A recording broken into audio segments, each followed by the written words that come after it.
how we doing? All right, let's make sure we're all good. Going live. I just need to make sure everything else is gone live. How we doing? All right, it looks like we are good on YouTube. Let's make sure we're good on Twitch so there's no problems. Okay. Come on, Twitch. What? I always have some weird problems with Twitch.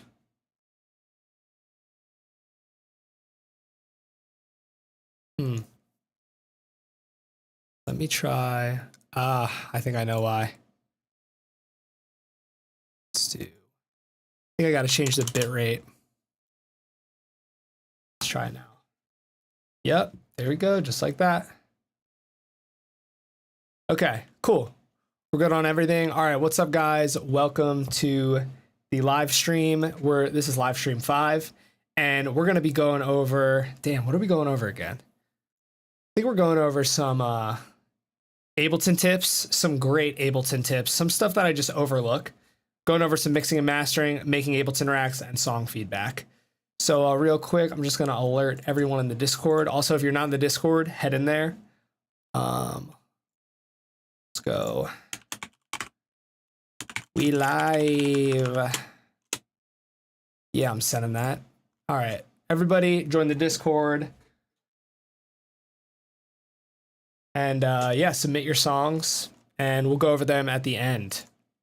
But let's jump right into it, actually. Let me just make sure everything here is good.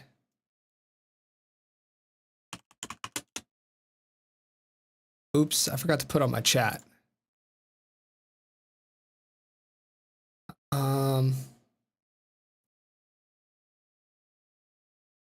All right. I'm gonna turn this stuff on for now.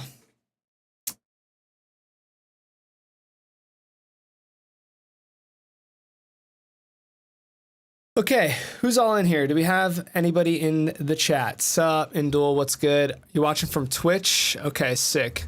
Trying to figure out like who's watching from what, whether people are watching from Twitch, watching from YouTube. Doesn't matter to me. They're both going to be available to watch after. Little ASMR of me drinking coffee. All right.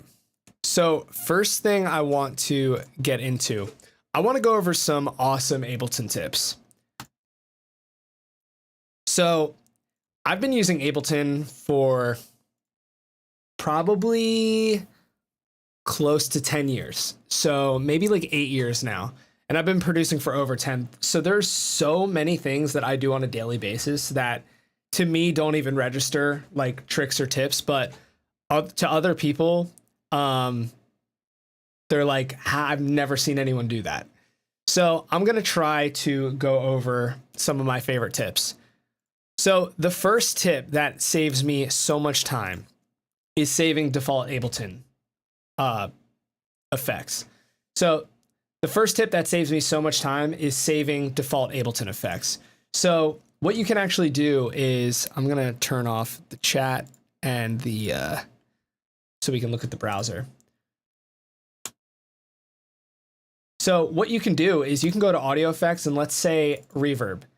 So this is the default reverb. What you can actually do is change the settings. So let's make the decay, 4 seconds. And typically, all right, so let's open a reverb. Typically, I like the dry wet to be at around 25. I think 55 is a little too much. So what I always find myself doing is opening up the reverb, taking the dry wet from 55 to 25, and then taking the decay from 1.2 seconds to 3 seconds.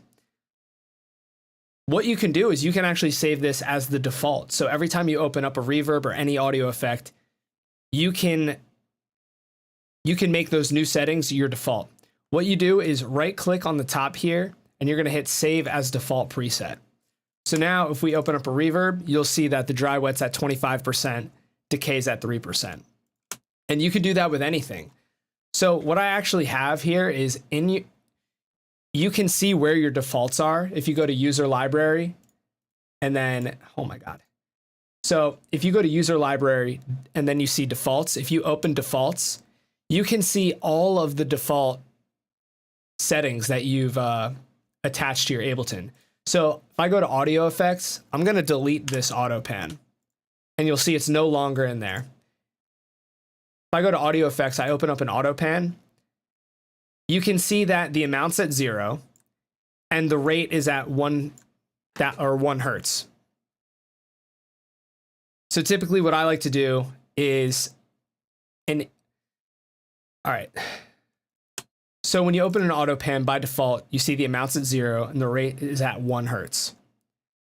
I always find myself adjusting this. I always find myself adjusting auto pan specifically. And what I normally do is I click this LFO rate type to make it BPM synced. I change it to 1/4, and then I turn the amount to 50 because that's what I want it to do. But going through those steps every time is so annoying.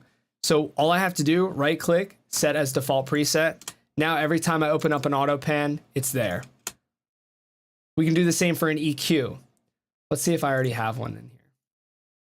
Yeah, let's delete the EQ settings. Okay. So by default, when you open up an EQ, this is what you get. You have a low shelf, 2 mid bands, and a high shelf. And that's fine. But let's say you want to always have a low cut. And let's say instead of 200 hertz, you want the bell at 300 hertz. And instead of 1000 hertz, let's say you want it at 2500. And you want this high shelf at 10K. If that is the setting you like, right click, hit save as default preset. And now if you delete that, every time you open it, boom, you have default presets. So on top of being able to have default Ableton on top of being able to have default Ableton audio effects, you can do Ableton tracks as well. So something you'll notice is when I hit Control T to make a new audio track, it defaults at -15. So let's go back to the user library. We'll go to defaults. We'll go to creating tracks. I have audio track. I have a default audio track. I'm going to delete that. So now when I make a new default audio track, it starts at 0 dBs. The reason why I would want to make a default audio track is because at 0, if I want to turn something up, I can only go up +6. So basically, if I wanted to turn one element up, I would have to turn everything else down. So by default, I'll make this track at -15. So this way I have a lot of headroom going up and I can turn everything down as much as I want. But we can take it a step further. Let's say we want to put an EQ and a utility on this, because let's say we find ourselves opening up an EQ on every single track. We have this EQ here. Let's say we wanted to use the Raveyard Easy EQ. I really like this rack. This is just super easy for EQing things. And it sort of reminds me of like a color EQ where you just have like a bunch of knobs. So if I wanted this on every track, I can put this on the track, set the volume to -15 dBs, right click, save as default audio track. So now every time I open up a new audio track, there's the EQ and it's at -15. We can do the same thing with a MIDI. We can do the same thing with a MIDI. Oh my God. We can do the same thing with a MIDI track as well. Let's say we always want a sampler on there and we always want this EQ. So now we have this MIDI track. It's at 0 dBs. We're going to turn this to -15. We have a sampler and an EQ. We can right click, hit save as default MIDI track. Every time we open a MIDI track, now we have this, this preset. So this saves me so much time. That's a really just huge time saving little trick for me. I just find myself doing all these steps like constantly, and it just dawned on me that I could save presets and just skip all of that. And that's when I'm producing, that's essentially what I want. I want everything really accessible, really fast. So that is basically how I make defaults. I need to set this setting. I have this like restream chat open and I need it to always be in the front. I think I can do that. Always on top. Yep. Boom. Just like that. I always leave the channel volume at 0 and use a utility control volume. Is it better to have the channel volume at 15? So what I like to do is I like to leave everything at -15 because yeah, I could turn something up with a utility. Let's say I had a utility here and I turned it up, but then let's say I wanted to put effects like a compressor after. Now what you would do is if you had like I'm gonna look up a kick loop real quick. Now, if you had a kick loop, this kick loop is peaking at -1 dB. So the signal flow is this. It starts here, it goes into the mixer, then it goes through all of these plugins, and then it is controlled with a final output volume right here. So if you have a utility here, and you're like, oh, I want to turn it up or I want to turn it down. Well, if you go to put a compressor after, something where the input signal matters, now you're going to have, it's not even going to come close to reaching the threshold of a compressor. So putting a utility on the end isn't really effective to me because of things like that. Same thing with the saturator. If you put a saturator after the compressor, you would be subtracting or adding gain before those gain dependent plugins. So that's why I like just having it at -15, because if I want to turn it up, I have 21 dBs to do so, which I typically don't really need to do. And if I want to turn it down, I could turn it down a bunch. -15 is just like where I landed. You could do -10, you could do anything. But that's basically why I like doing everything at -15. So that is one tip. Another tip that I really like is using Control and Shift to cycle through audio file. No audio from Ableton, bro. Oh, this is why.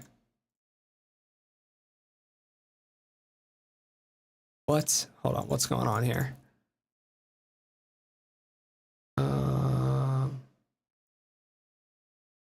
For some reason, this isn't working.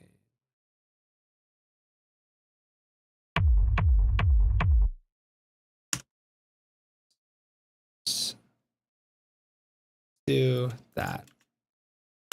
Okay, I need to close Ableton real quick. I don't know what the hell's going on. And reopen it. Yeah, I've thought about it and I've done that before, but that's kind of why I've decided against doing that.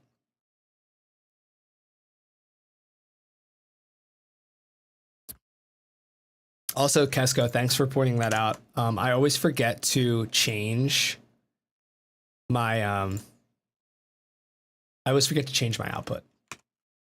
because I use ASIO when I'm producing, and then because I'm on PC, and then when I want to run it through OBS, it's super annoying.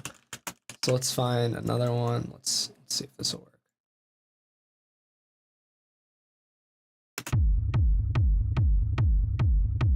That's what I want. Okay. Perfect. All right, let's get into a new one. Or let's get into the next tip. So another tip that I love doing is I love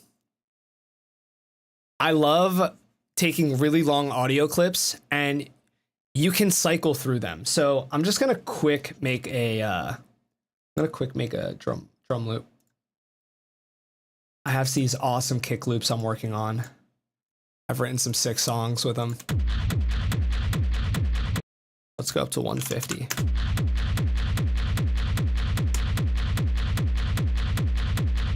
And I'm gonna turn it up. Everybody watch your ears. Let's go -4.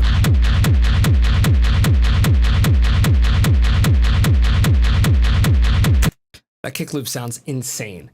Okay, so something that I do a ton when I'm writing songs is I will take these really long sound design takes that I have, and this is gonna take a bit to load. but I have like really long sound design takes that I do.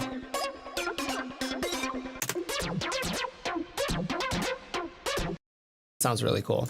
So let's say I wanted to chop up a little loop.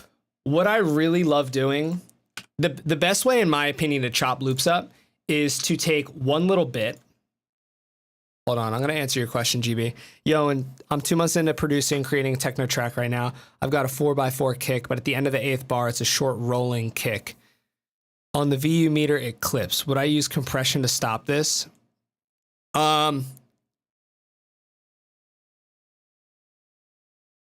Honestly, if it's clipping the track, it doesn't really matter. Like if it's clipping on this actual track, it doesn't matter too much. Clipping is not a bad thing. So honestly, what I would do, okay, let's answer that question real quick, because that's something everybody sort of freaks out about. Clipping is not a bad thing. Clipping is a good thing. Clipping is a tool. So traditionally, you wouldn't want to record things and be clipping them because there's like no going back from that. And once you have a recording, let's say like a guitarist or a vocalist, if you clip it, you can't fix it. But if you don't clip it, you can clip it afterwards.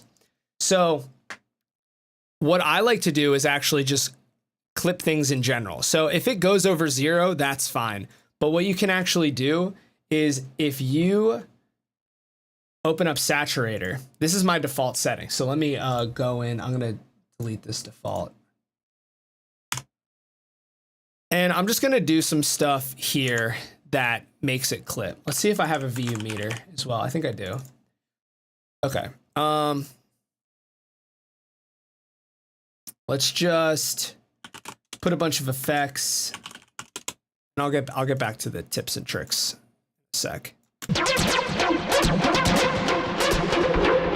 This is gonna get really loud, just FYI.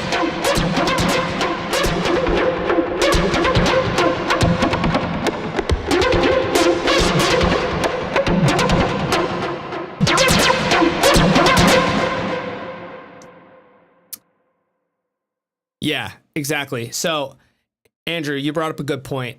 It is a habit from analog recording. And clipping, everybody thinks is a bad thing. But what people don't understand is modern producers are constantly clipping everything. So in a digital workspace, clipping does not matter. You can clip the master, you can clip the individual channels just like I am now. So if you hit tab, you can see an actual numerical readout of your peaks.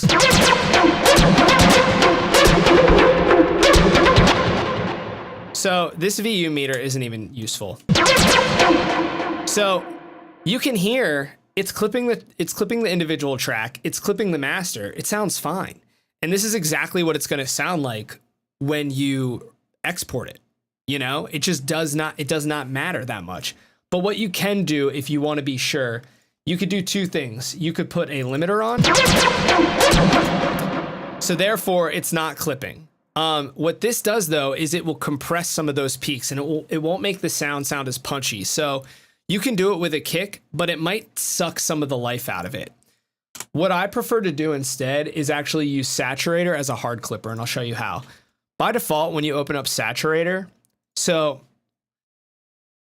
we're going to take Ableton Saturator and we're going to make it into a hard clipper. So by default, when you open up Saturator, this is what you get. And if I press play,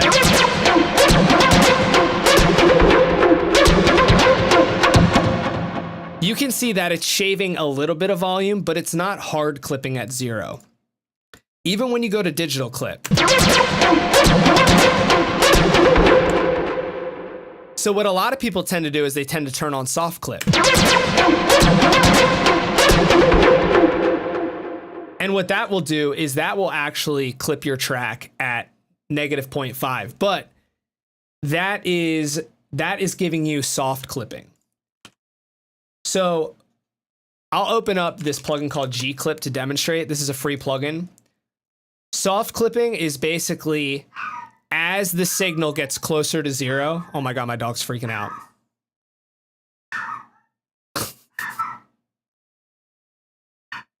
You guys can hear that? Oh my God. All right, give me a sec.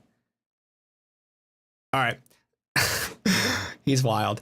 All right, so what soft clipping is as the signal is getting closer to 0, it starts being clipped more gradually. So what I want to do is hard clip. So what we can do is, let's open up Saturator again. I want a hard clip, not soft clip. So first step is I'm going to turn on digital clip. The second step, this is the crucial way to actually make a clip. You right click and turn off high quality. And now you can see it's peaking at 0. If we turn high quality back on, and what high quality is doing is like oversampling, and we don't really need that. I mean, like, it's fine. Like, we're distorting things, we're clipping. I don't need that. So let's turn off high quality mode. And what I like to do is set the output to -1. So what I'm doing here is clipping. So clipping is not a bad thing. Clipping is a good thing. And what you can do is make something audibly louder and actually reduce the headroom. So, or you can reduce the peak, therefore creating more headroom. So if we listen to this, without the clipper, it's peaking at -3.6. We can actually reduce the headroom by -4.6 by we can reduce the peak by so much by turning on a clipper like this. And you could take it a step further too. You can turn the drive up to make it louder, turn the output down.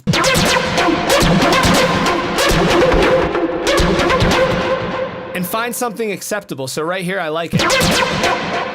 And it's peaking at -4.2 as opposed to 3. So we just saved 7 dBs of headroom. So Andrew, like you said, dubstep tutorials that talks about intentionally clipping buses. So this is what people do. They clip in stages. So they'll clip this individual sound to save headroom. Then they'll group a bunch of sounds together and then clip that. Now, that's a good technique. Oh my God, my dog's going crazy. Give me 1 sec. Yo!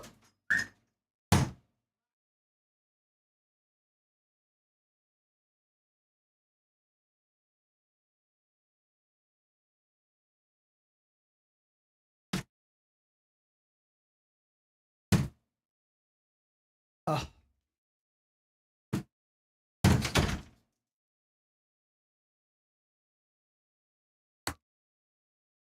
So, do you have to use digital clip? I don't think so. I think you can use any of these. I think it's just like I said, these are all like softer versions of it and different like wave shaping versions. I'm pretty sure. But yeah, that's how you can use Saturator as a hard clipper. And it's really useful because you can just start shaving peaks off and saving yourself some headroom. But anyway, let's get back into the next trick. So what I wanted to do, and first of all, let me go back and save this as my default audio because I don't want that EQ on every time.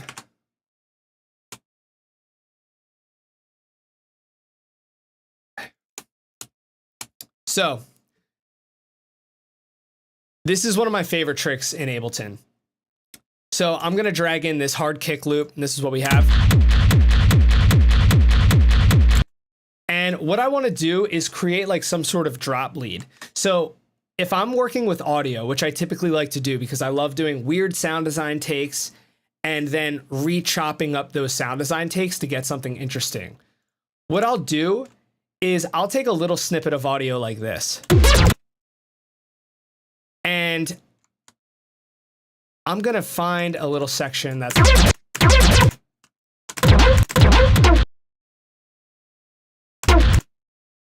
So I'm going to take this little snippet of audio, and this audio file is originally just a really, really long sound design take.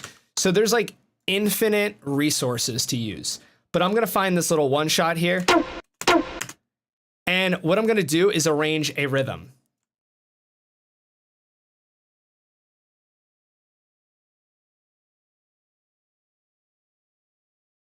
So let's listen to this.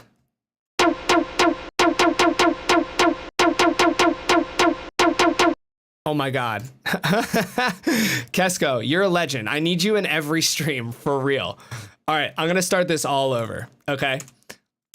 So one of my favorite tricks to do in Ableton is cycle through different positions of my sound design recordings. So I'm gonna start with this kick loop right here. And what I want to do is make a new audio track. I'm going to go into my sound design folder and drag in this really long sound design take. So if I solo it and you can listen to it.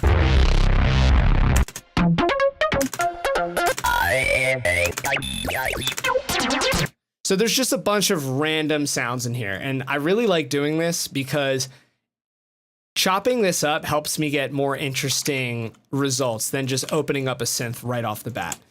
So I'm going to take a little one shot, and what I'm going to do is start arranging a rhythm with just this one shot. So let's listen to this.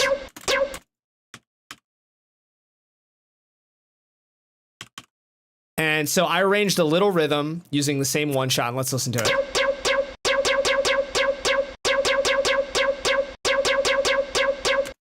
So if we play it with the kick.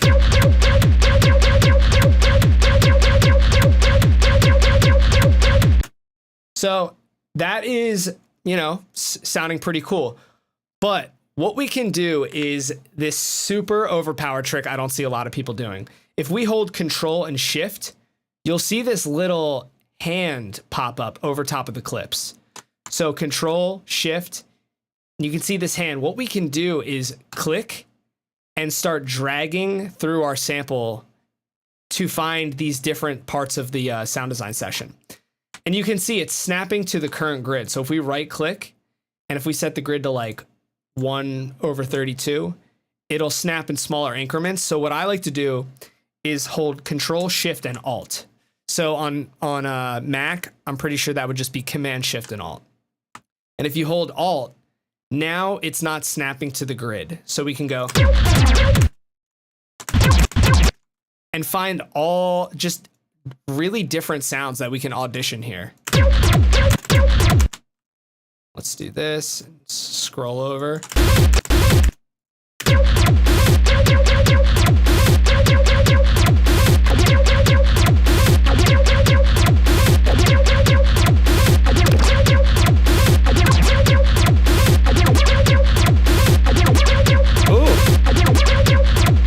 Let's add a little echo and reverb, and actually let's just do the, let's add the Raveyard Power Rack.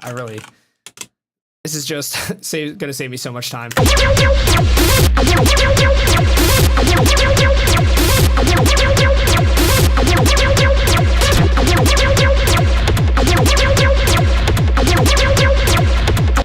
So I really like that, but let's just do a few more. So let's see if we can, oh yeah, and if you select, oh my God, that is so crazy. I actually just figured that out. If you want to change the entire pattern at once, select all the clips and hold Control, Shift, Alt, and you can move the position of all of them.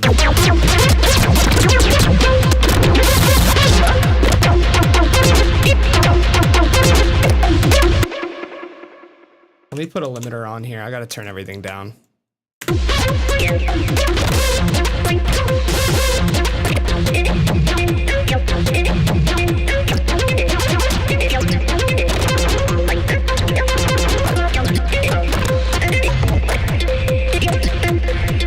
Maybe we just want to change some of these.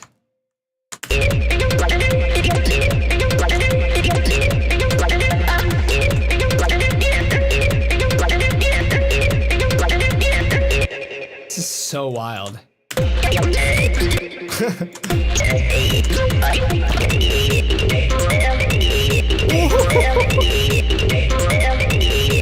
Let's go.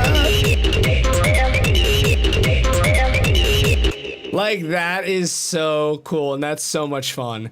And that's exactly just why I love doing that trick. It's wild. So yeah, Control, Shift, Alt, and you can cycle through the sound right there. So that's why it's so good to just do a ton of long sound design takes. Because let's go ahead and we can take it a step further.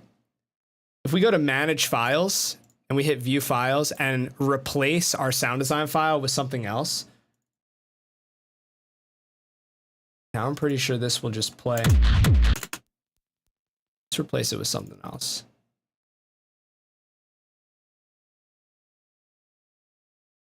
Nah, okay, it can't do that. That would have been crazy.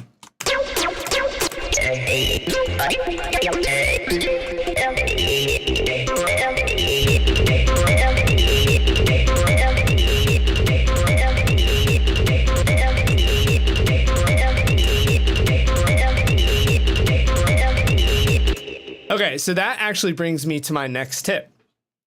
So this is really sick, but I want to add some sidechain. I want this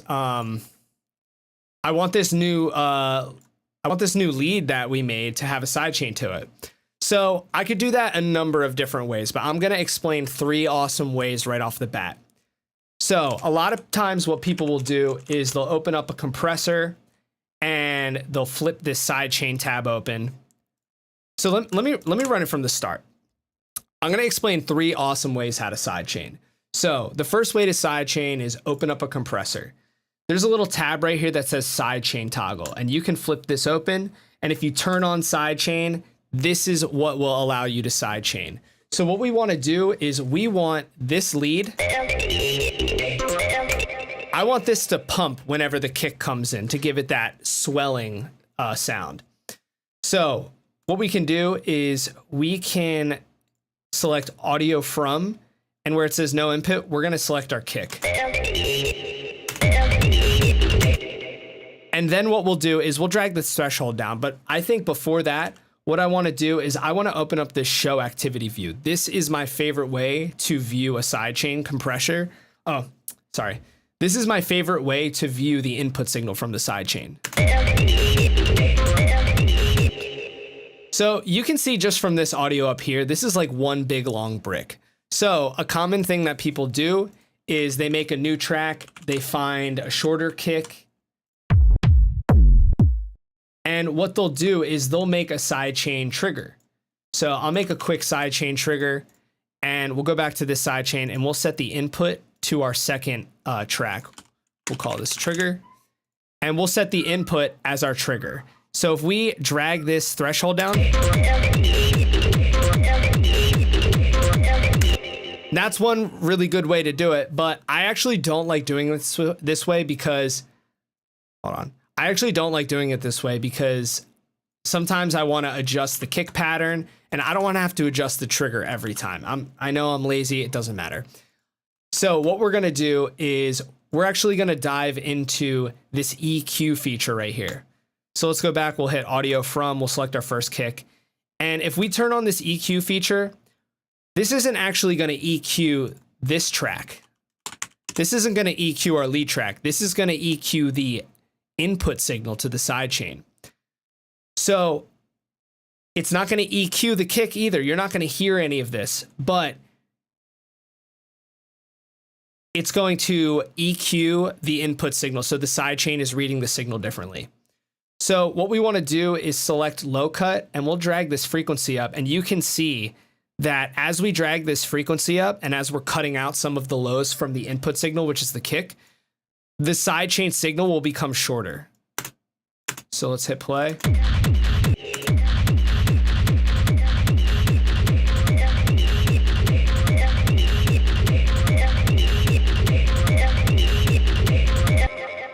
And you can see right here that we're starting to get there, but there's like a top loop. So what we can do is just drag this threshold right above where the top loop is. Actually, this is a pretty bad example because there's a top roll on there. So, all right, let me restart that. That was stupid because there's like this. All right. So I think in this case,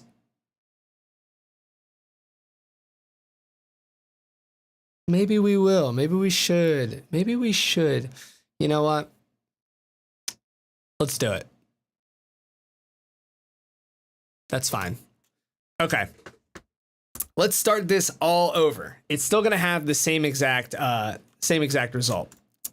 So what I want to do is show you guys the best way to sidechain. So we have our kick loop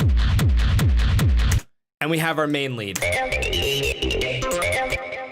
And what I want to do is I want the main lead to pump to the rhythm of the kick.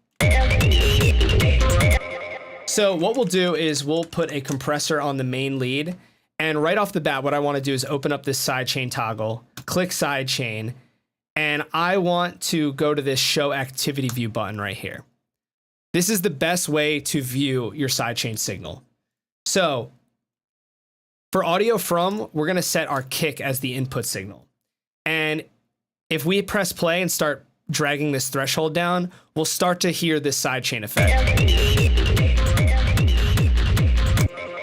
But there's no pumping, and that's because this audio right here is just one giant brick. I mean, this is just, there's no dynamics to it. So it's just reading this audio output and it's not pumping back up. So what I want to do is I'm going to make a new track and I'm going to make a ghost kick. So this is a really common technique that people use in electronic music, is they'll take another kick sample like this and they'll have it follow the pattern of their kick. But they're going to make the signal really, really short. And the reason for this is because anytime, okay, so we're going to call this trigger. We made a really short kick and we're going to turn the mixer off because we don't want this to play. Then let's go back to our lead. We're going to go audio from, we're going to select trigger.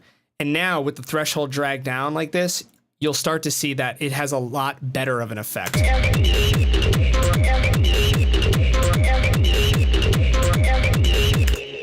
And so that's a really nice groove. What I want to do though is turn the attack down, turn the ratio up.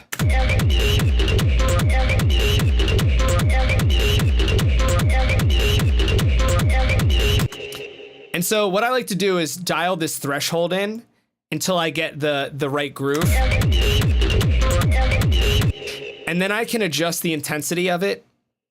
Then I can adjust the intensity of the sidechain by playing with this ratio.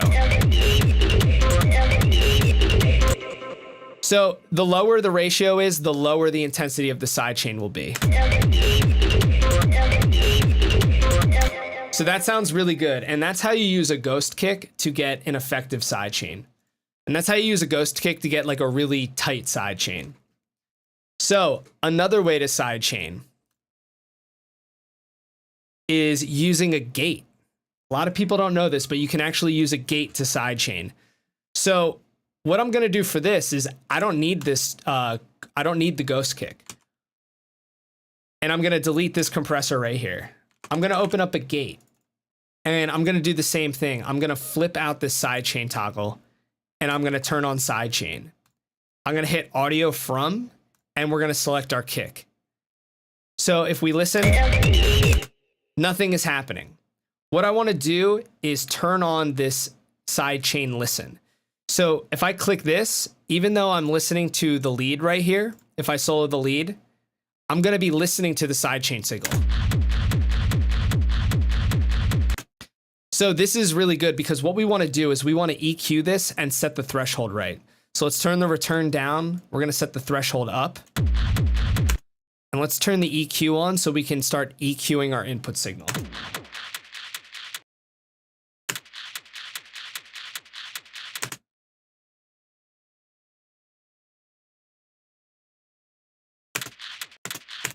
And what I want to do is I want to drag this threshold so the peak of the kick is passing over, but nothing else.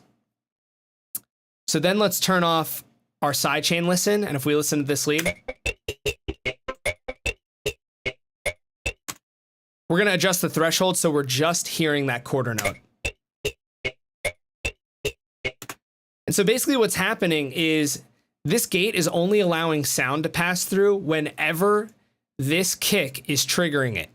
So we want to do the opposite though. We don't want it to only allow sound to pass through when the gate's being triggered. We want it to remove the sound when the gate's being triggered. So what we're going to go do, So what we're going to do is we're going to go down to this flip button and we're going to press flip.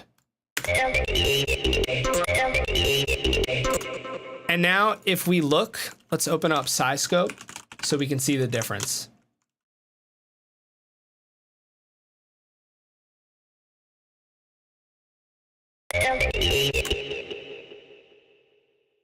So if we go, let's do 1 bar.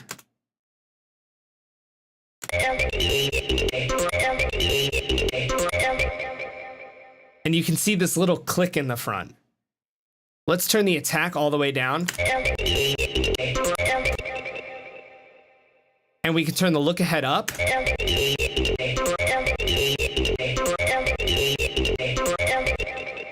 Let's actually resample this.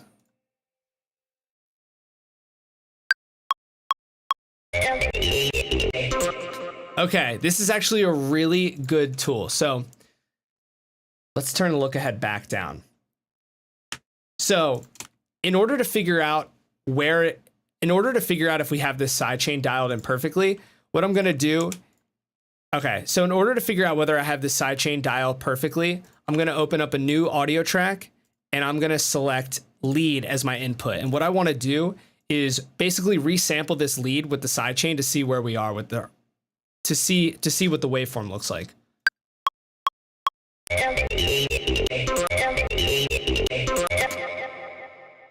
So let's look at this. I mean, it is really close to being like a perfect sidechain.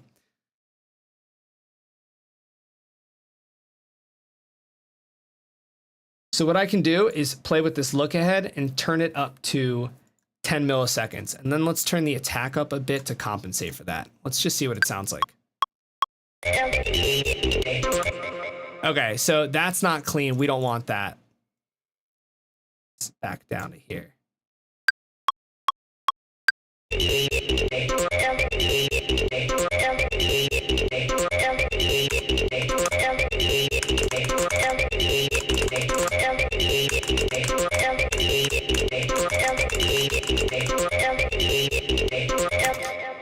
And that to me sounds good. There's not like a, let's actually go back. All right, I'm gonna start this all over. I feel like I don't like the way I explained that. All right, so another way you can do sidechain is with a gate. And I'm sorry for repeating myself. I'm actually using a lot of these explanations for like TikTok videos and other things. So I really want to make sure the explanation is good. And I want to make sure that I'm explaining it clear for you guys. So another way to do sidechain is actually by using a gate. So what we're going to do is open up a gate on our lead track. We're going to toggle this sidechain open and select sidechain. We're going to go audio from and select our kick. And so if we solo this, and if we actually hit the sidechain listen, we'll be able to listen to our sidechain signal, which is the kick. So we're soloing the lead, but we're hearing the kick because we have this sidechain listen on. What we'll do is we'll turn on this sidechain EQ so we can EQ the input. Oh my God. So what we'll do is we'll turn on this sidechain EQ so we can EQ the incoming signal.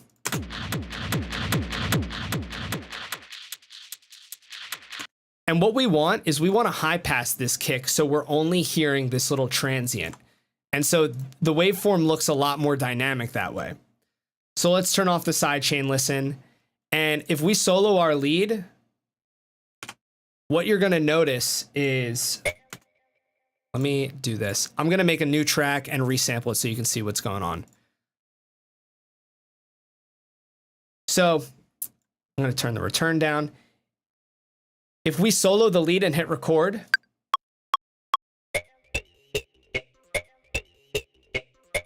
you're noticing that you're only hearing the beginning of each quarter note. And that's because every time the gate is triggered, sound is being passed through.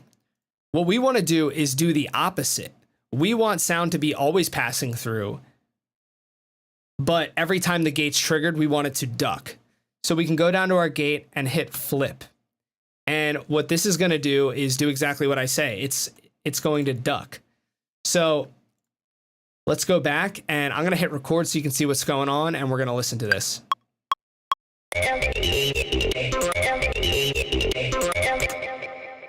So if we look at this waveform, you can see that it's taking a little bit to go into action, but that's what we're gonna fix next. So back to the gate, we're gonna take the floor down to negative infinity. Now if we press play, you can see that it's actually reaching complete silence at a point, but it still takes a little bit for that gate to come into action. So let's take the attack. We're gonna turn this all the way down to 0. Now let's hit record.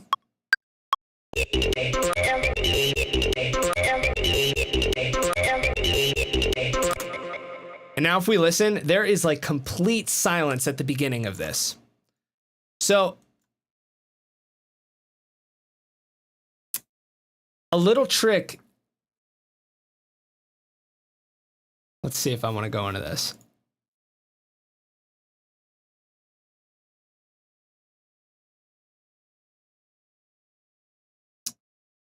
So something that we can do to fix this is we can go into the gate and we can go to this look ahead setting. Now, me personally, I don't think I would even really care about this.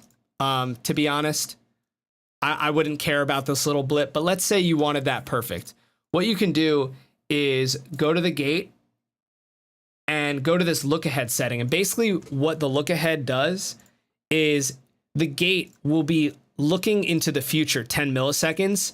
So it will listen to the transient of this kick 10 milliseconds before the transient actually happens. So that will cause the gate to go into action a bit earlier. So let's set this look ahead to 10 milliseconds.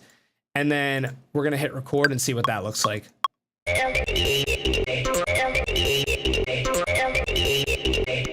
Now you can see that it's actually sidechaining a bit early. That's not necessarily a problem because sometimes that's a great effect to have. So what we can do is compensate with that with the attack. So let's just turn the attack up to like 3 milliseconds.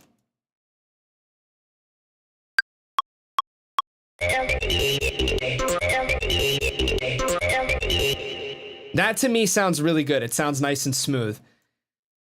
So let's unsolo this and we're going to start playing with the release because we want to get this sidechain looking really good. So I'm going to open up SideScope. Let's delete this track. I'm going to open up SideScope and this is on a quarter note setting. Let's just play with the gate. We're going to play with the hold and the release time until we get a pumping sound that we like.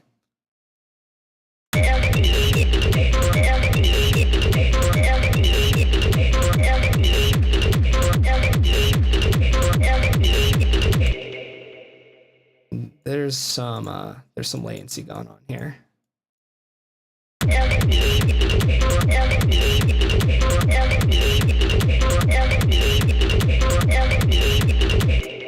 So I really like the shape of that.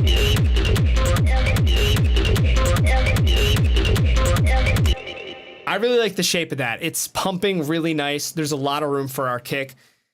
And what we can do is if we don't want it to go down to completely 0, what we can do is if we don't want the gate to duck the signal down to completely silent, we can use this floor to basically dial in the intensity. So if we leave the floor at 0, there won't be any sidechain.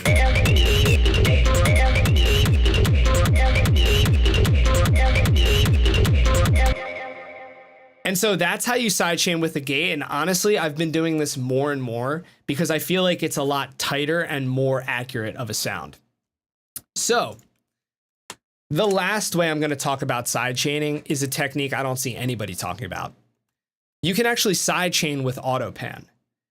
And so let's say we have a 4 on the floor kick like this. Sometimes what a lot of people do is they open up Kickstarter or Kickstart 2, which is a great plugin. This is basically an auto sidechaining plugin. And whether or not we actually sidechain it to something, this sort of pattern will continue sidechaining.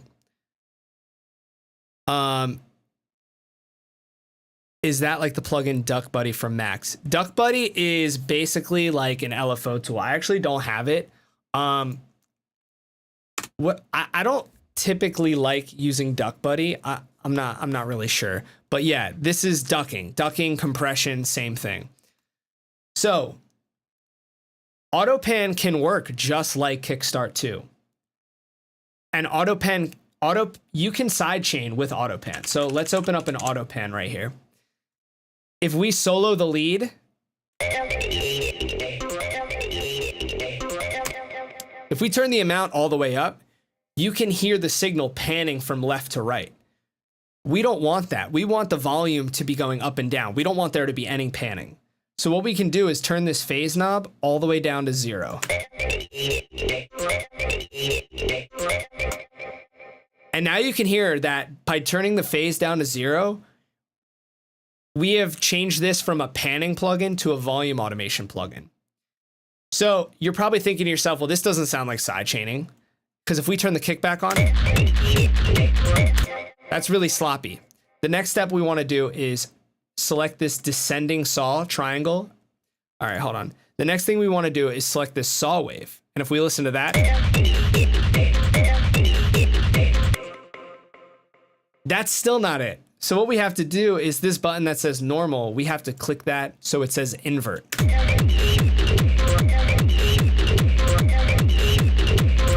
Now it is pumping. It is starting at 0 and moving to 100.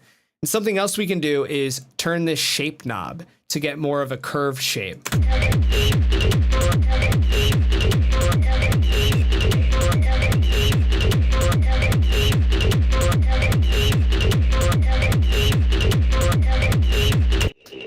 And that's how you use AutoPan to sidechain. It's a really great tool. I use it all the time when I don't feel like reaching for anything else. Also, this is Ableton stock. So that's how you create a sidechain with AutoPan. So that's another really fun trick. I got a whole bag of tricks. I feel like I'm less of a producer and more of like party trick kind of person. All right. So another trick, another thing that has saved me so much time and so much frustration, especially when I'm arranging a track, is this. I'll explain it. So I'm going to open up a project file. I'm going to open up one of the Raveyard project files. Okay.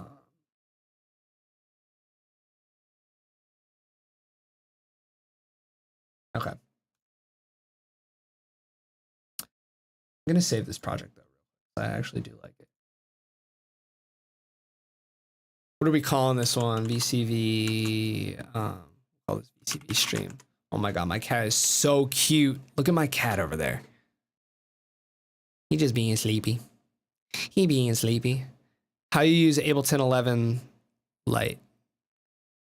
Yo, Con, what's good? Storm. How do I use Ableton 11 Lite? I don't know what the difference is, honestly. Ableton 11 Lite. I'd have to see. If you could elaborate on that question, Storm, I'd be happy to answer it. Yeah, my cat is passed out. I've released some songs made in Ableton. Sick. That's awesome. Yeah, so I was just going to suggest that. Con, so if you actually go to our Discord, we have a channel called Music Feedback, and that is where people drop their tracks in to for me to go over at the end of the stream. So I'll probably be doing that in like a half an hour. I'm just gonna do some more Ableton stuff for now. Can I send you a link? So let's see where the link is. Yeah, let me just send the link in the chat. I think I can do that, right?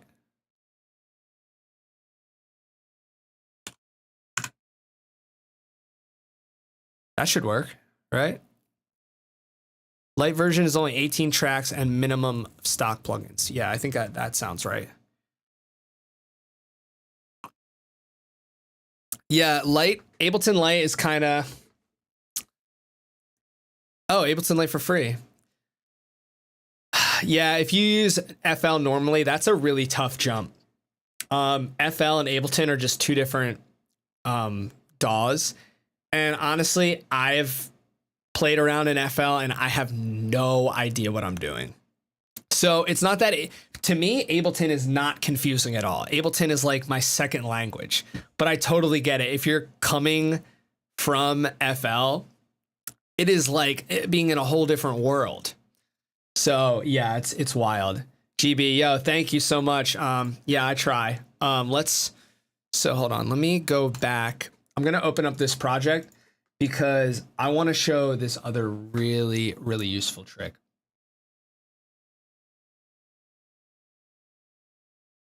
Also, I appreciate you guys like, you know, chiming in and chatting and whatnot. It makes my life a lot easier, so I'm not just talking to myself. Okay, let's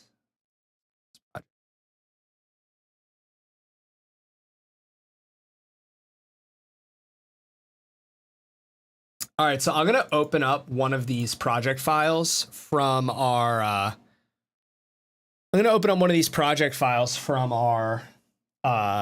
Hard Dance Destruction suite. Let's see. Okay, it's opening. So yeah, in our Hard Dance, I'm not sure if you guys are familiar with the products out, but the first one we dropped was this Hard Dance Destruction suite. The next one we're working on is the Techno one. But there's 3 project files that come in this Hard Dance Destruction suite. This is one of them. I'll go through, I guess I'll just go through it briefly. I'll play it. If you guys have any questions, definitely feel free to ask them, but I was just gonna show a couple tricks in here. So I'll play this from the start.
Damn, I haven't listened to that in a while. I really like that, honestly. So, yeah, I don't just make hard techno, guys. I know how to do other shit, you know? Been a producer for 10 plus years, been doing a lot, been around the block a few times. But, yeah, this is a project file we have in our suite. I'll see if I can open it up real quick.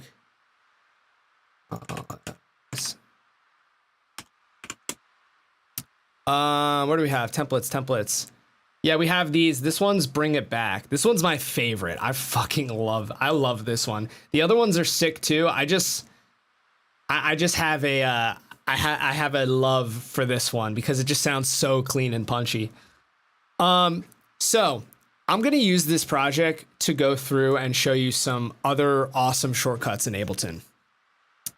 So let's go through. Which is the first one?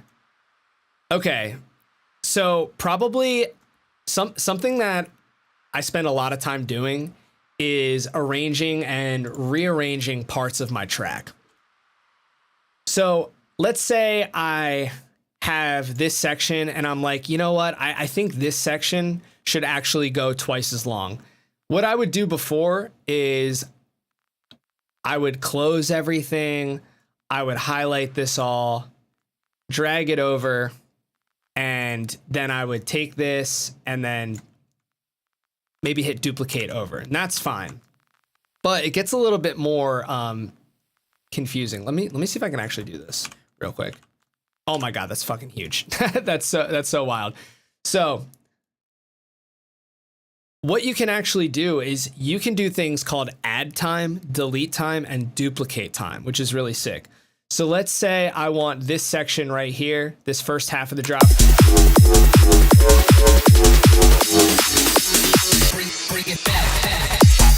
Let's say I want it to go right back into this part. So I can save that entire step by doing this. I'll highlight the time, hit Control L to set this loop, and then I'll hit Control Shift D. Boom. We just duplicated the time, moved everything that happens after over. And it's so easy. Like, I can't believe I didn't know this before. I'm going to do it again. Select the time and the section you want to duplicate. I don't even think you need to hit Control L. Just highlight the section, hit Control Shift D. That's it. If you want to duplicate a section and move everything else over, highlight the section, Control Shift D. Oh, Control Shift D. Too easy. Now let's say we Control Shift D and we said, you know what? I actually don't want this section here. I want to delete this and I want to move everything that happens after back over. Highlight the section and do Control Shift Backspace. Now you just deleted time. Let's say you want to do a 4-bar breakdown or a little impact right here and build back up into the second drop. So we have this.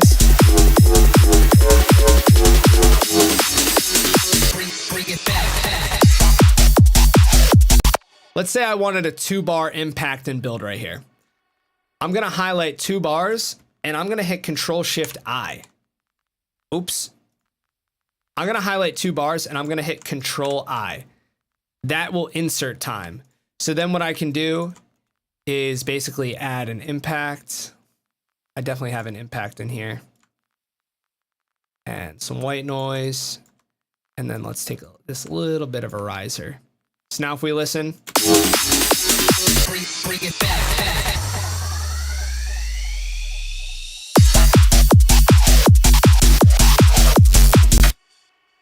And so you have duplicate time, delete time, add time. Let's go ahead and we'll delete this time, Control Shift Backspace. It is so easy to maneuver around Ableton when you know these shortcut keys.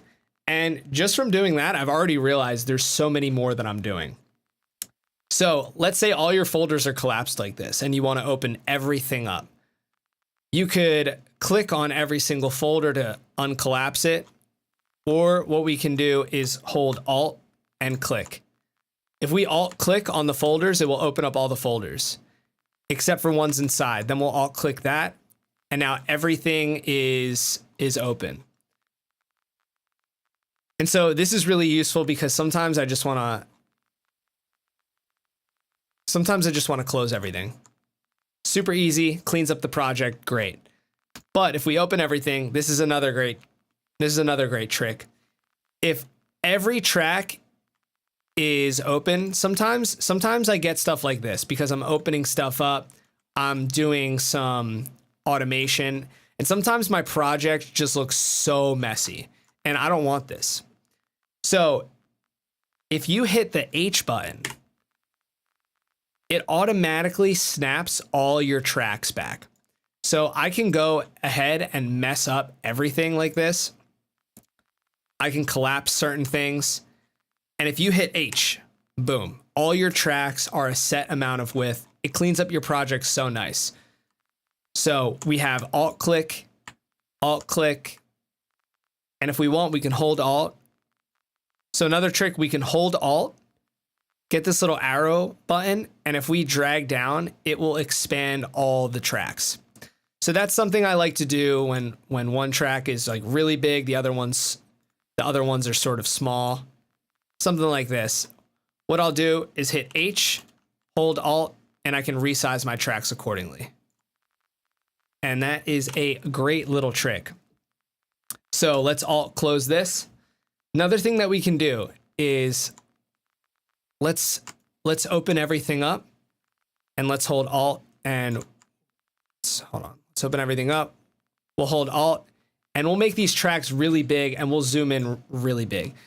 Scrolling is super annoying.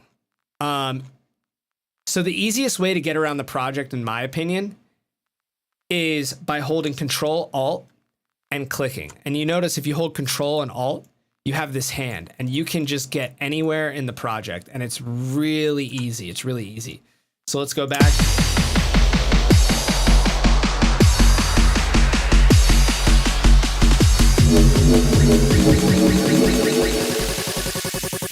Bring it back.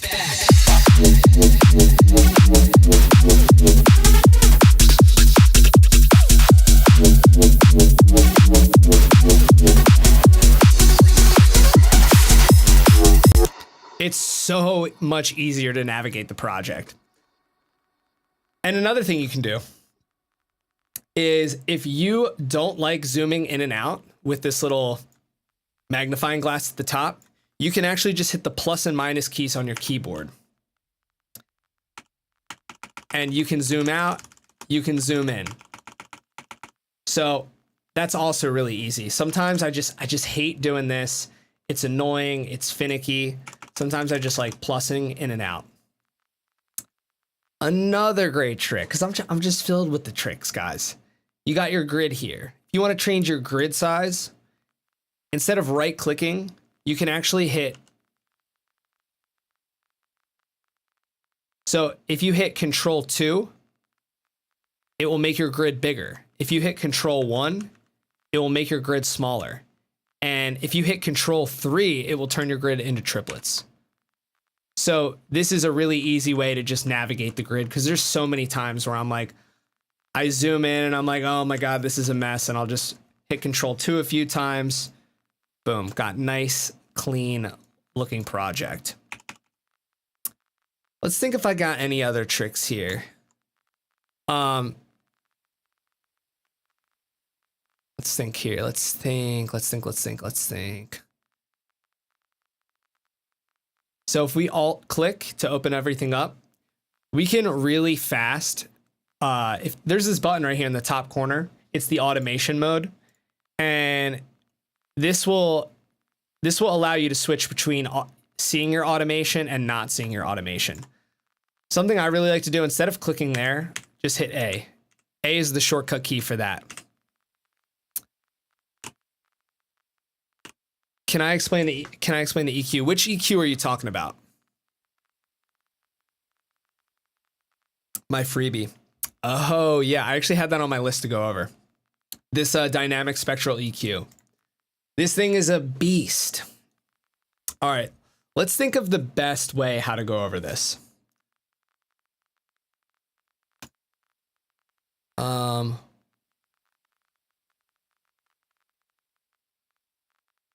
Okay. So let me think of the best way to go over this. Okay, so I'm going to, okay. Let me open up a new project. And what I'm gonna do is I'm going to open up an acapella and like a chord progression. And I'll show you two ways how to use this. So it was free. I actually raised the price to $5 because I was like, this thing is just too good. So let's go over it. So let's find an acapella. I'll just drag any acapella. Let's see if we have like a key. I'll just use the cymatics acapella for now. Tell me, babe, you wanna leave this town? Okay, now let's get a loop in F sharp minor.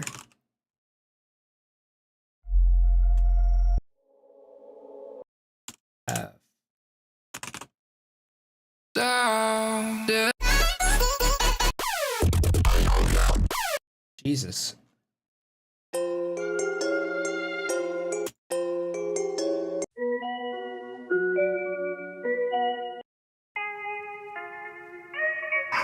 Okay, let's do this. We're gonna use this. We're gonna use this loop. Bump it up to F sharp. So if we play both of these tracks together, hold on. Let me actually go back. I definitely messed this up. Okay, if we play both of these tracks together. Tell me, babe, you wanna leave this town? Okay, this sounds all over the place. This is 155. Ah, that's not warped. That's why. We're gonna set this to 150. Tell me, babe, you wanna BPM up to 50. All right, if we play both of these together. Tell me, babe, you wanna leave this town? I'm saying, love her if you wanna go, I'm down. Hey, what's up? What's up? Let's add some more loops in here.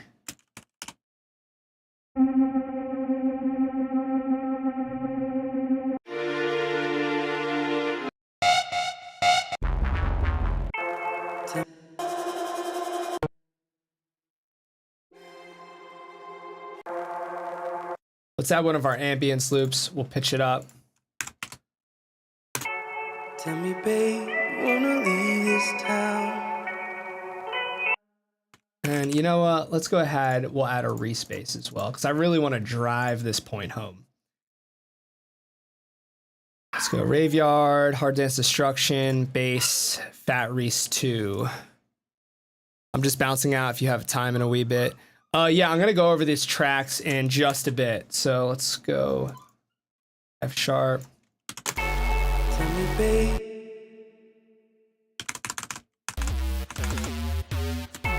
Tell me, babe, you wanna leave this town? Tell me, babe, you wanna leave this. Tell me, babe, you wanna leave this town?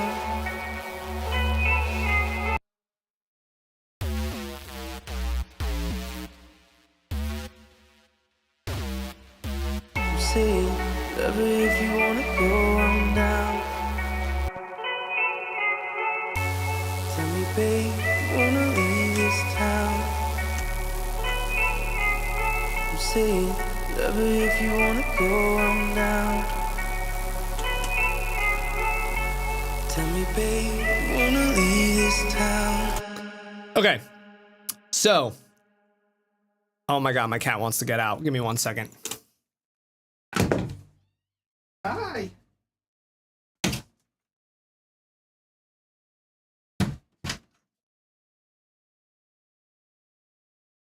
Okay. All right, so I want to show you guys this awesome plugin that I have. It's called the Dynamic Spectral EQ 1.0. So we have this up on our site. We go to freebies. I actually just raised the price to $5. So let me just look at this. Okay, so we have this on our site. It's $5 and it is a game changer.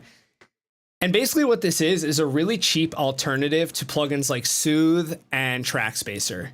Plugins like Soothe 2 are really expensive. I mean, it's like over $100.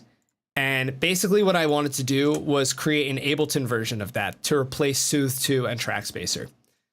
So what I want to do is take this dynamic spectral EQ, and I'm going to show you 2 ways how to use it.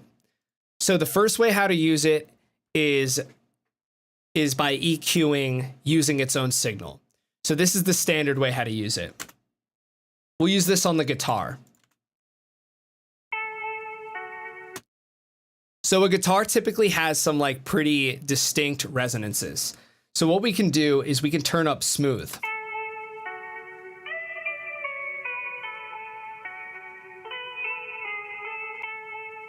And like, it's wild. Like the EQ is literally just like moving like it's Soothe 2. So if we open up Soothe 2,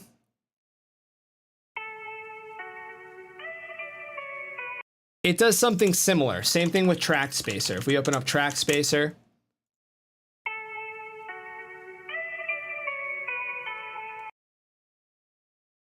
oops.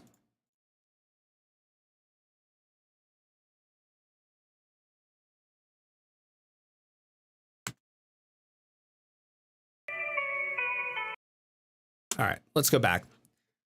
So if we turn up smooth, you can see the EQ reacting in real time based on the signal input. So what we can do is we can turn up the Q factor to basically sharpen. So what we can do is we can adjust the Q factor to basically sharpen or make the adjustments more mellow.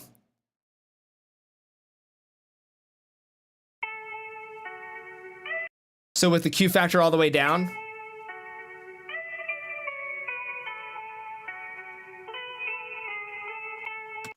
and the Q factor all the way up,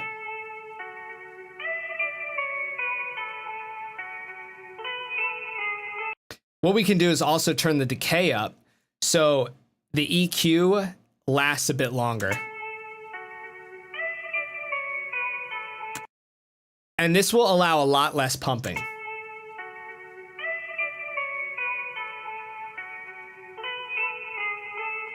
And what I can see is it feels like we're just missing the frequencies that we want. This is a very general setup. So what we can do is we can actually move these around.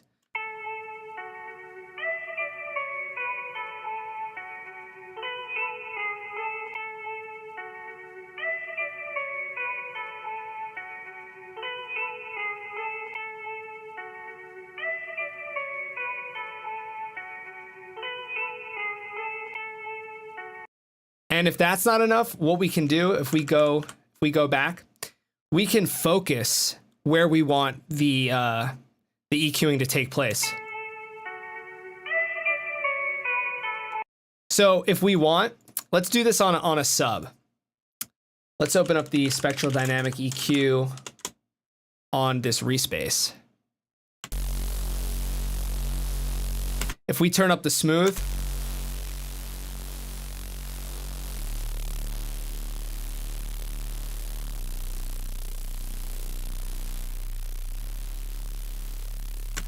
and so it's compressing and it's EQing a lot of this low end. So what we can do is we can turn this focus up so it doesn't affect the low end at all.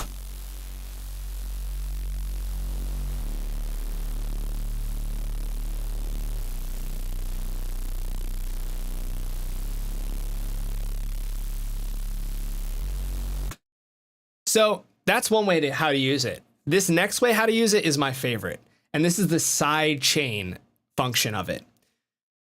So we have a guitar part, we have an ambience. Let's go ahead, we'll put one on the ambience. And we have this bass. What we can do is if we go in this rack and we see insert sidechain, what we can do is select audio from, and we'll select our acapella. And then we're gonna take this macro and we're gonna turn it on. Now what's gonna happen is the audio from our acapella is actually gonna be the input signal to this spectral dynamic EQing. And that's what is sort of comparable to Track Spacer. So if we listen to SERUM, you'll see that the effect only takes place for this section when the acapella is happening. So let's solo our acapella in SERUM. Wanna go? Tell me, babe, you wanna leave this town? I'm saying, love her if you wanna go, I'm down. It's so awesome. It is like side chaining to the vocal, but just not the entire volume, just in the place that you want. So we can turn the focus low cut up. Tell me, babe, you wanna leave this town? We can focus the area of what we want it to sidechain. We can move all these bands around. Let's go ahead and let's go to the guitar and listen to the guitar, because typically the guitar and the vocals sort of sit in a similar place. So let's solo both of these. Tell me, babe, you wanna leave this town?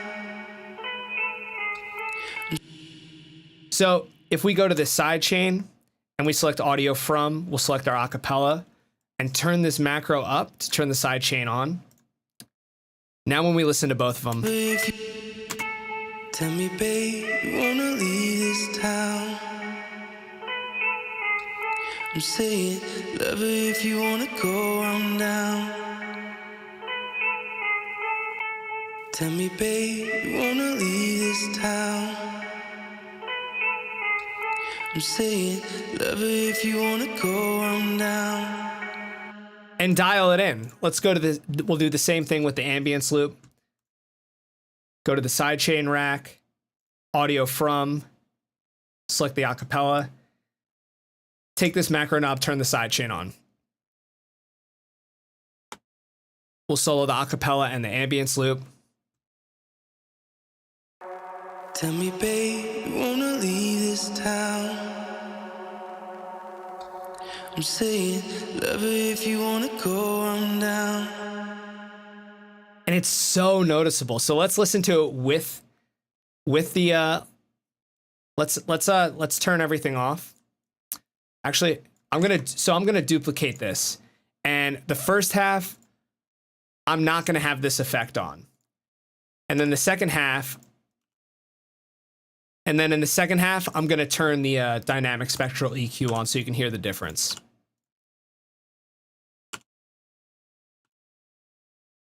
So let's unsolo everything and let's listen from the back. Again, this part, no dynamic spectral EQing.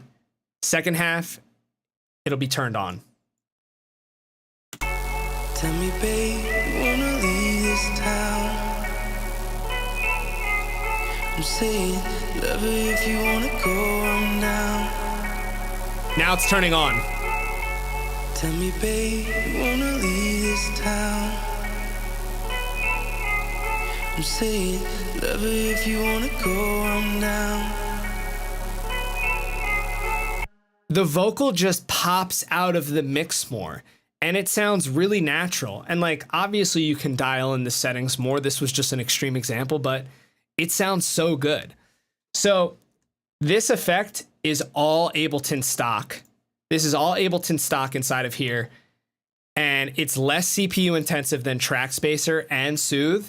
There's no latency added, and it is on sale on our site for $5 compared to Track Spacer and Soothe 2, which is really expensive. So head over to our site, check that out. It is a game-changing plugin, and I use it in almost every track.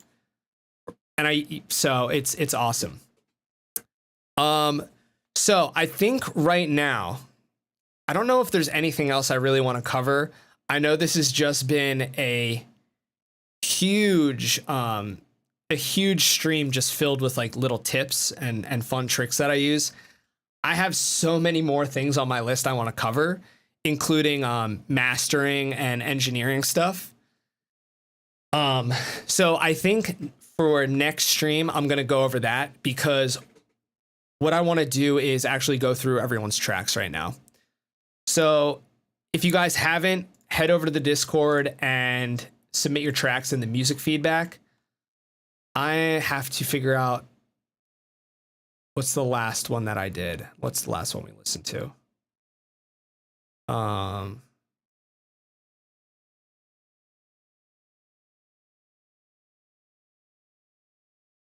Oh shit. That's right. Oh yeah, that's awesome. So if you guys didn't know, I played a show in LA on Saturday with Cloud, and yeah, I met Zin. That's awesome. I'm so glad I get to actually meet some of you guys in person. So I guess we'll start with that. So let's open this up.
This is really sick. GB, real quick, what master DB? So -6 is like a standard rule, but it honestly doesn't matter. Sometimes what I do is I put a utility before my master and either turn it down or turn it up depending on how hard I want it to hit my master. I'll go over that next week.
Ooh, this part's cool.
That was really cool. Oh, that's your sick. Awesome. Yeah, that was really cool. It's like electro vibes. I haven't heard like a proper electro song in a while, but like honestly, that's sick. Are you still taking tracks for feedback? Yeah, go to the Discord and drop your tracks in. I think I can put the I think I can put this in.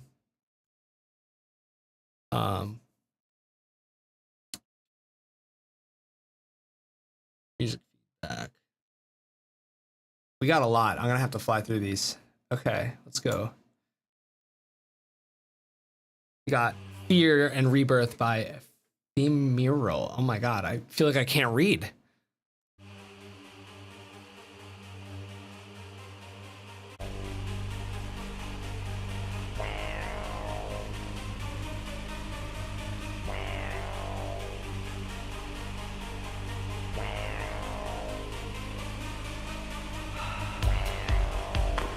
Ooh, I like the like 80s industrial vibes.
Ooh, a really cool section. Also, I'm paying attention. I'm on my phone, but this is how I like zone out.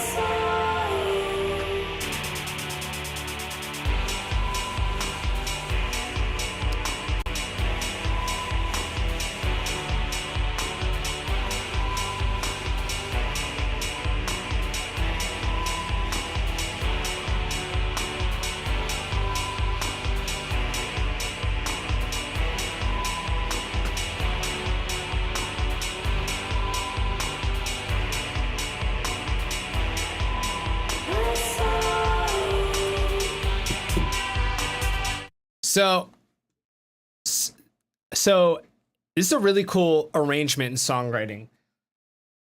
I don't have any feedback on the songwriting because I don't think it's a songwriting issue. I think that what you have here is a really nice demo. Just what you're lacking are the production skills to like execute the idea to the fullest level. So this is something where like if you sent me this, not actually, but I'm just saying like if I sat down with you in the studio and I was like, oh, this is like a really cool idea. What we really need to do to take it to the next level is enhance sound selection, which will ultimately improve your mix down. And then a lot of like your transitions, especially this transition in the beginning.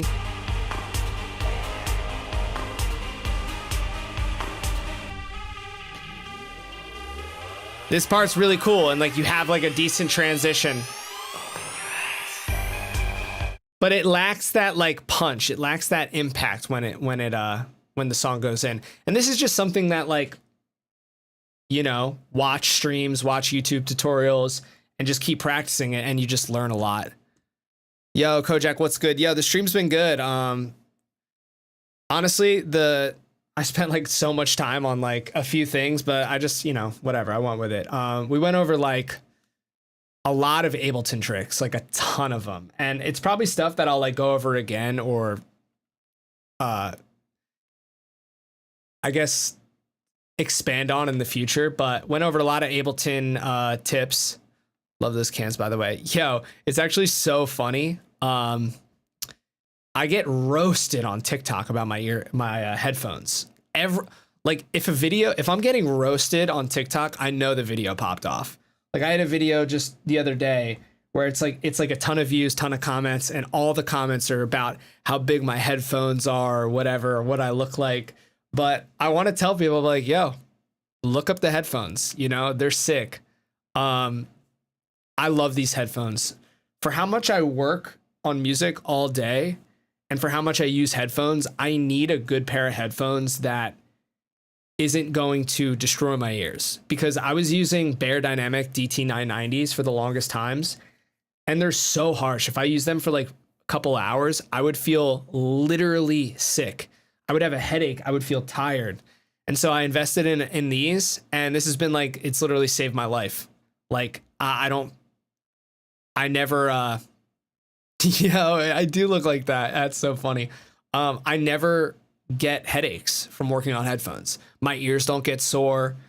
These are a bit heavy, but like, honestly, I'm used to it. And I got that. Now I got that strong neck. So yeah, let's move on. This was a cool song though. The DT990s. Oh, this is sick. The DT990s are just like so bright and harsh. This is really cool though.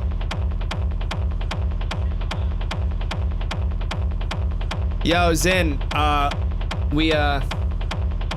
so Zin, we met in LA, and like I don't remember. So we were at the show. I was, first of all, before the show, so nervous. So like I don't remember anything from before the show or before my set, and then during the set I got kind of lit, and after the set, don't remember a whole bunch from the immediate after. So. You said that we met. I'm super glad. I'm not quite remembering. There was just a lot of things happening, and but that was awesome that we got to meet.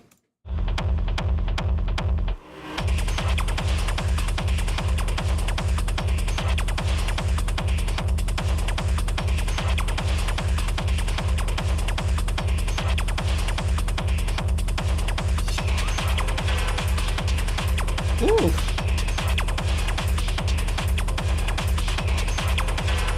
This is sick.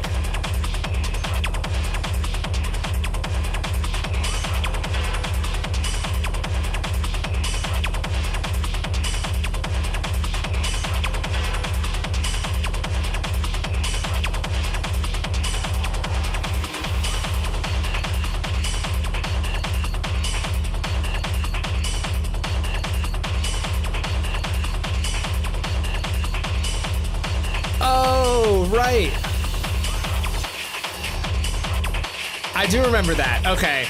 I was kind of nervous though, but I do remember that. Yeah, man, it was great meeting you.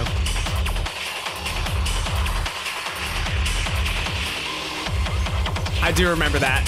I don't have a good memory. Yo, this is crazy.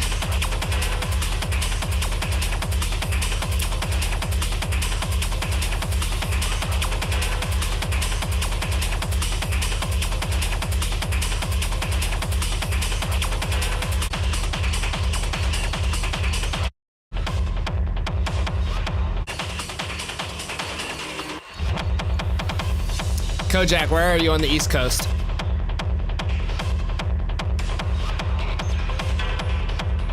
God, this track is so sick.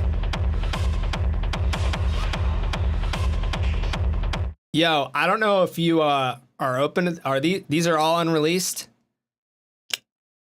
Let's talk. Let's chat. I don't know if you're familiar. I have a label called Nullsect. We put out some hard techno shit like this, and this is really dope. Let's chat.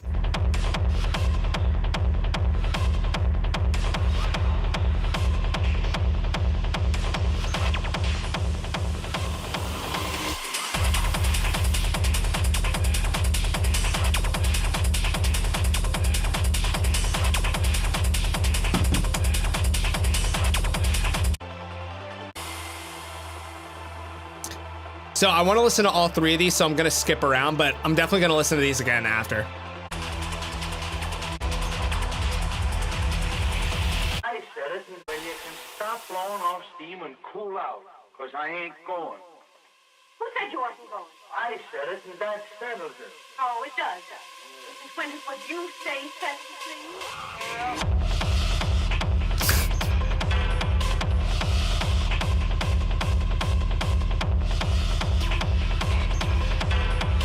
This is really dope. I love this.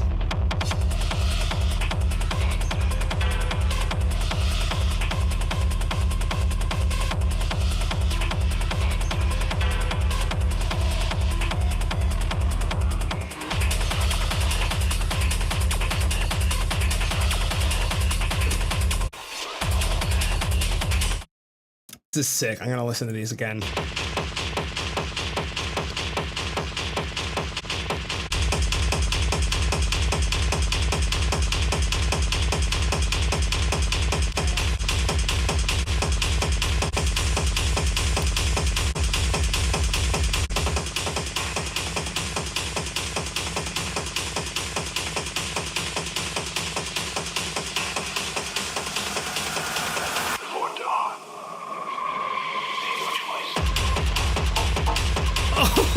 Let's go. Yo. If you're open to this, I'd love to release this shit.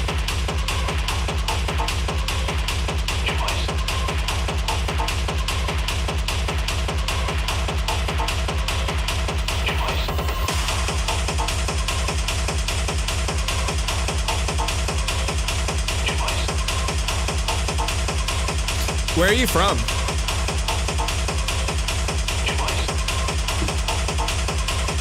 Seattle, cool.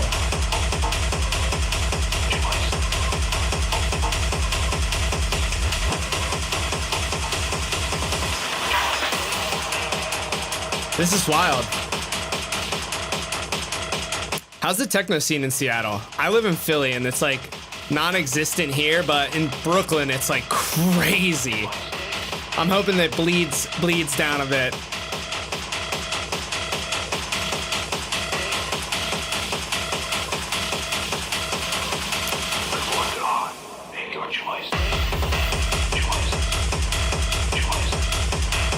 Yo, this is awesome.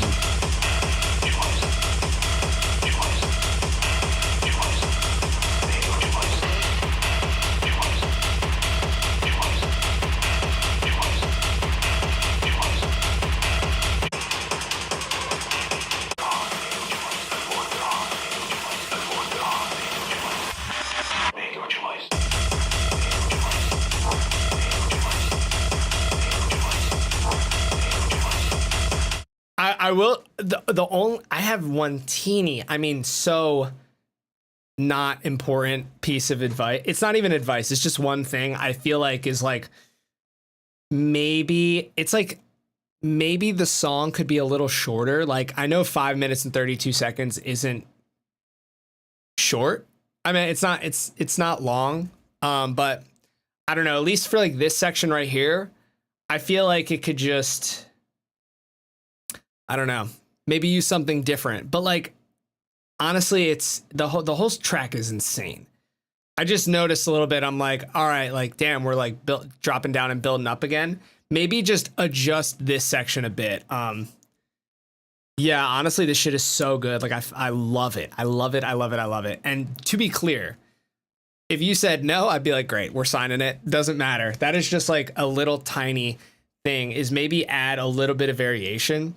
I know in a lot of these like shrans and hard techno songs, it is standard to be like long and repetitive. But I don't know. I just feel like the genre could go a bit further and not be as like be like, I feel like the arrangements can be a little bit more dynamic without it being like giant jarring switch ups, you know? But don't change too much, because this is amazing. This is awesome.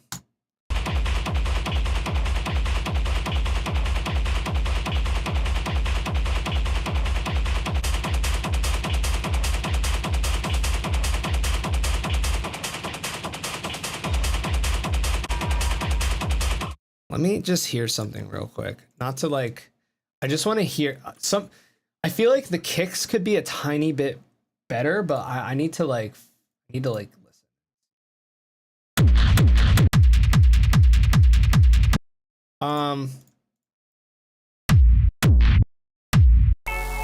Whoops.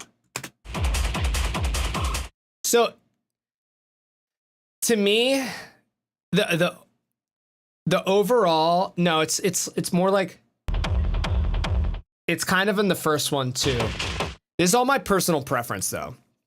All personal preference. I like kicks that punch through a bit cleaner, but still have that like the character. So I feel like your kicks have the perfect character, and your mixes, everything is really well mixed in relationship to each other.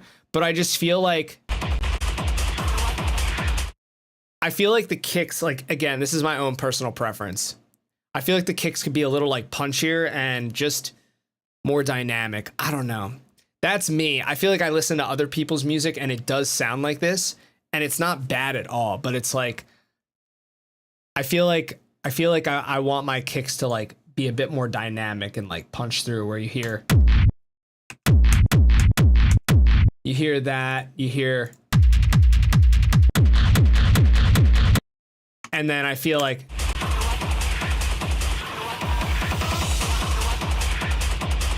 it's like, to me, it just doesn't sound as punchy.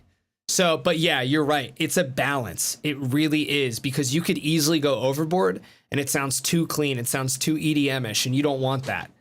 But yeah, I mean, I would also love to just like chat with you about it, like privately as well, because I'm always kind of going crazy with kicks and kick theory and mix theory and whatnot.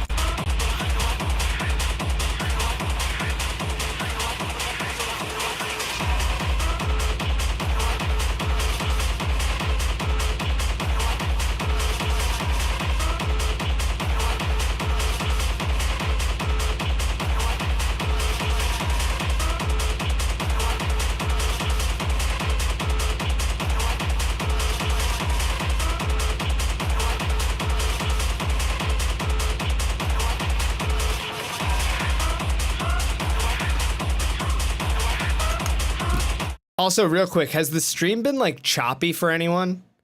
Like, has the connection been bad?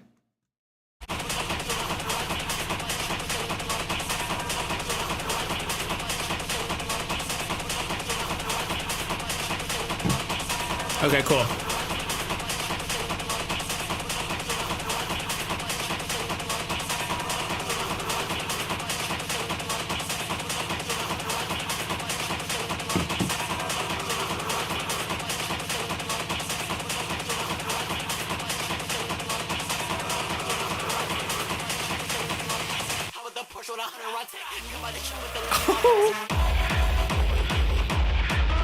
Yo, this shit is so good. I wish I had this. I wish I had this on Saturday when I was playing.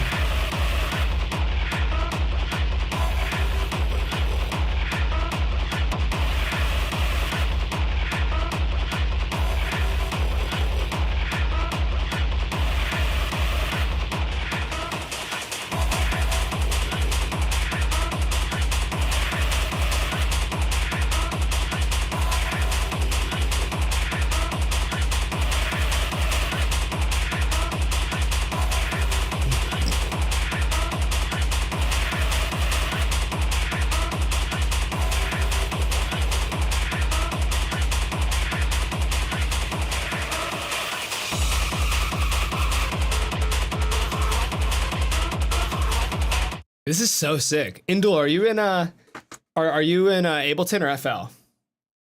I'm gonna move on. These are so nuts. Honestly, let's chat about these. Maybe we can. I really do want to release these on Nullsect. Ableton, that's awesome. Yeah. Stream. Chat disconnected twice, but stream hasn't been choppy. Yeah, that's so weird. I don't know why. Who knows? All right, on to the next. That's gonna be tough to follow. Is that a, oh, looks like there's a lot of files in here. All right, when you know, we're gonna do yours next. Tell me which file to, tell me which file to do, or to open.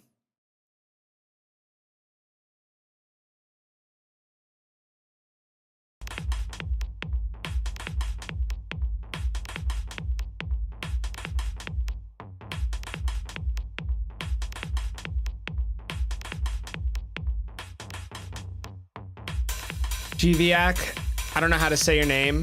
Are you in the chat though?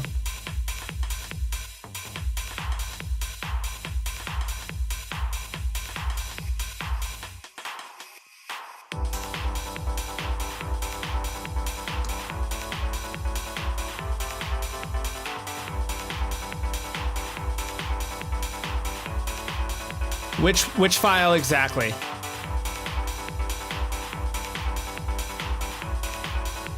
Extended mix 3?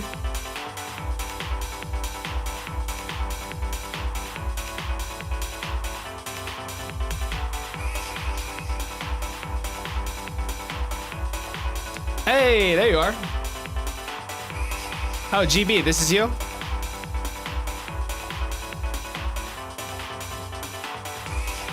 We'll have to have a Discord fest. That'd be fun.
This is really cool. If you've ever heard of Fiac, this is what it kind of reminds me of. I would definitely take inspiration from them because that's what it really reminds me of, and I'll drop that in the chat for those.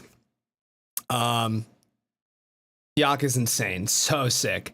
This is really cool. I think it the songwriting is really good. The arrangement is great. I think it just needs some I think the mix needs to be better, but ultimately it's the sound selection that is going to make the most difference in the mix. So I would just focus on trying to get more familiar with high quality. Yeah, I see your chats. I'll do extended mix 3. I would just try to practice getting more familiar with high quality sounds and then use those. Let's go on to the next ones. Oh, wow. We have a lot. Okay. I'm going to speed through these. I'm going to cut it off now, though.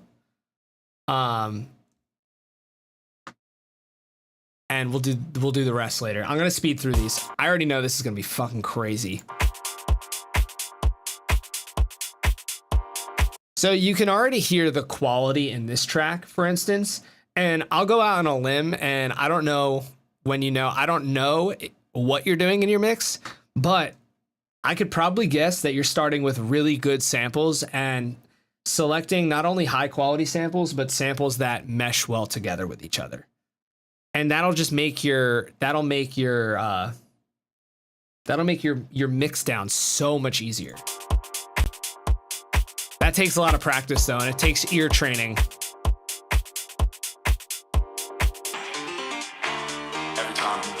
Okay.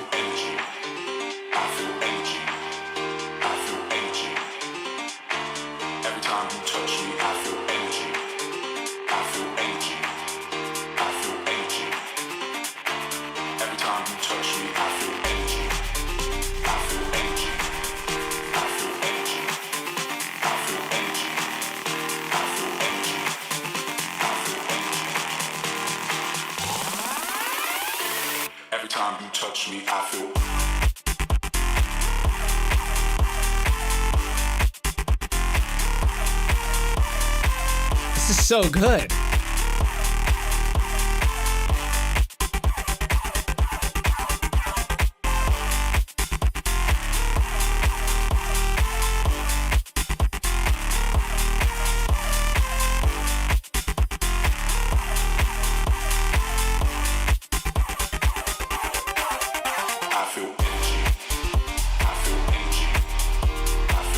When you gotta talk to me. Like, this shit is so good. This shit is so good. Like, are you releasing on labels? Like, what labels do you want to release on? Like, I feel like I haven't seen your name buzzing as much as it should be. Like, this stuff is really, really good.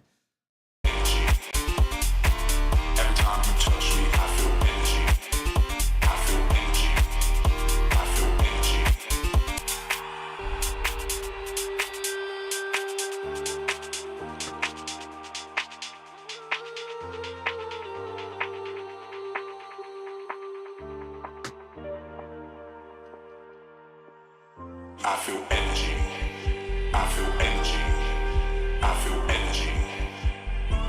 Every time you touch me, I feel energy. I feel energy. I feel energy. Every time you touch me, I feel energy. I feel energy. I feel energy.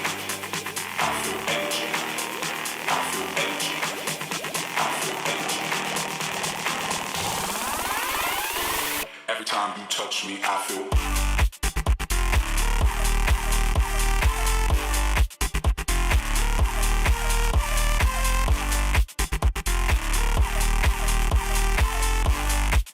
You should send your shit to Night Mode. Night Mode is a really sick label. I think they would like your stuff. It's really sick.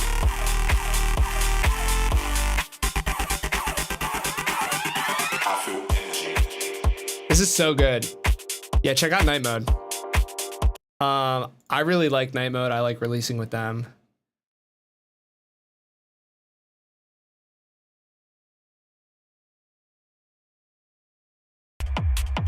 Ooh. Yonkers. This shit's always good too. I'm gonna skip ahead because I need to eat.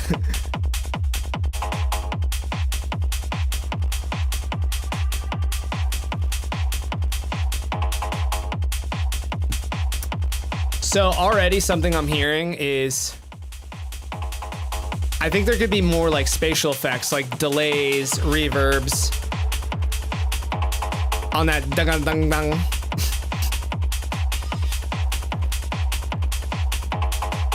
Just like more weird effects.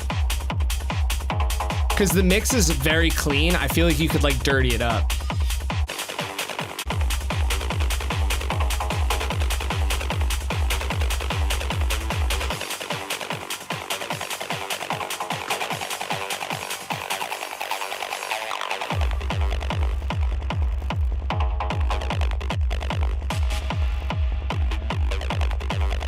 This is really sick.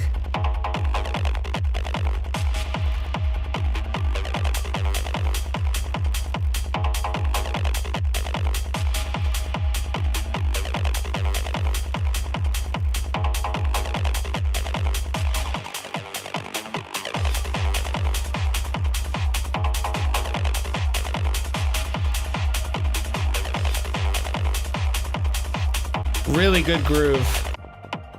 Ooh, I like this break.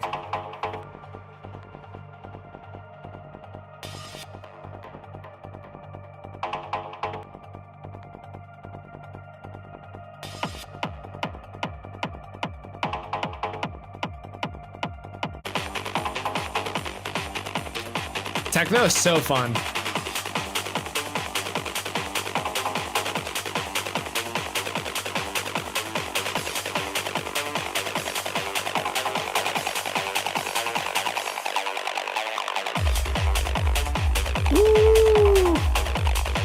I love how that comes in.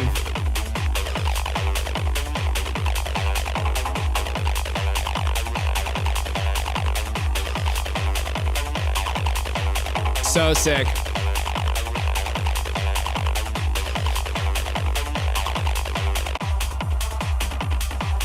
Whew. The grooves on this are insane. Send me some of this, man, like for release. Like I'd love to put some of this stuff out too. Really good. Really good, really good. Damn. Okay, this is actually this is like too mad. I'm gonna, Kojak, you've been in here. I'm gonna listen to yours. I actually gotta run, but I'm gonna listen to some of these later.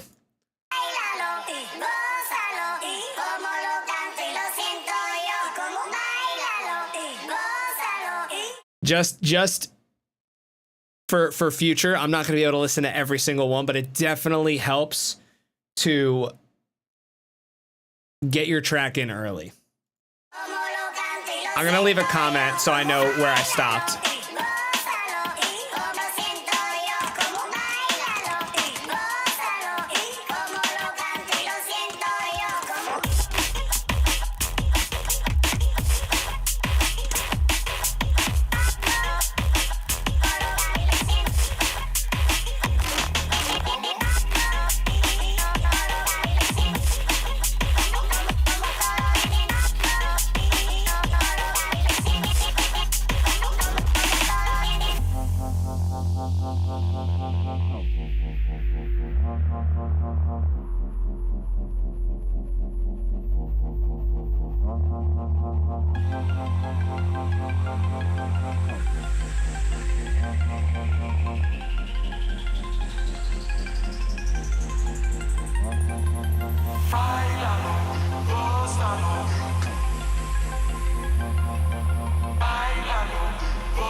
Really sick.